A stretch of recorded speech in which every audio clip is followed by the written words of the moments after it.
Welcome to edit your soul. आज अपनी हिदायत रहनुमाई के लिए देखेंगे मुकाशफा की किताब और उसका 12वां बाब। फिर आसमान पर एक बड़ा निशान दिखाई दिया, यानी एक औरत नजर आई जो आफताब को ओढ़े हुए थी और चांद उसके पाँव के नीचे था और 12 सितारों का ताज उसके सर पर था। वो हामला थी और दर्द-ए-ज़ाह में चिल्लाती थी और बच्चा जनने की तकलीफ़ में थी। फिर एक और निशान आसमान पर दिखाई दिया, यानी एक बड़ा लाल अज़दहा। उसके 7 सर और 10 सींग थे।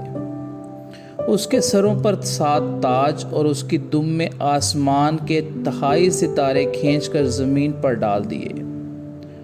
और वो अज़दहा उस औरत के आगे जा खड़ा हुआ जो जनने को थी, ताकि जब वो जने तो उसके बच्चे को निगल जाए। और वो बेटा जनी, यानी वो लड़का जो लोहे के आसा से सब कौमों पर हुकूमत करेगा।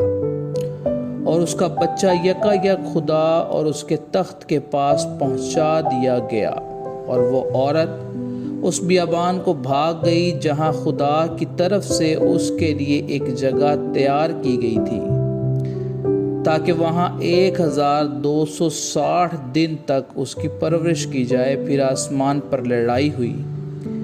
मिकाईल और उसके फरिश्ते अज़दहा से लड़ने को निकले और अज़दहा और उसके फरिश्ते उनसे लड़े, लेकिन गालिब न आए। और उसके बाद आसमान पर उनके लिए जगह न रही। और वो बड़ा अज़दहा, यानी वही पुराना सांप जो इब्लीस और शैतान कहलाता है और सारे जहान को गुमराह कर देता है, ज़मीन पर गिरा दिया गया।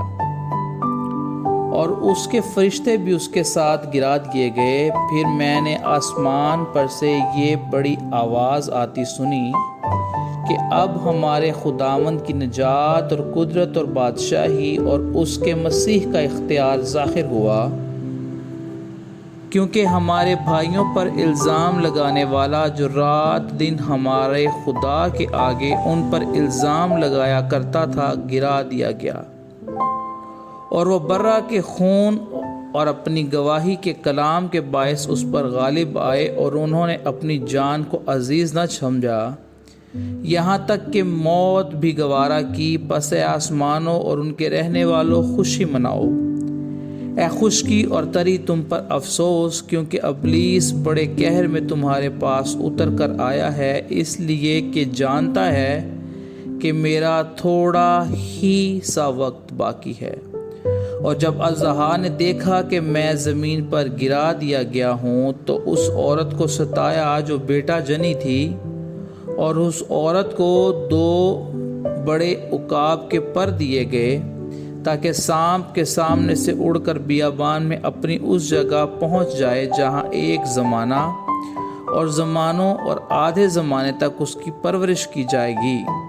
और सांप ने उस औरत के पीछे अपने मुंह से नदी की तरह पानी बहाया, लेकिन उसको उस नदी से बहा दे।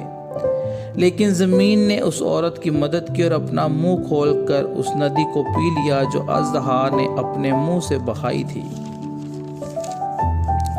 और अज़दहा को औरत पर गुस्सा आया और उसकी बाकी औलाद से जो खुदा के हुक्मों पर अमल करती है और यसु की गवाही देने पर कायम है, लड़ने को गया।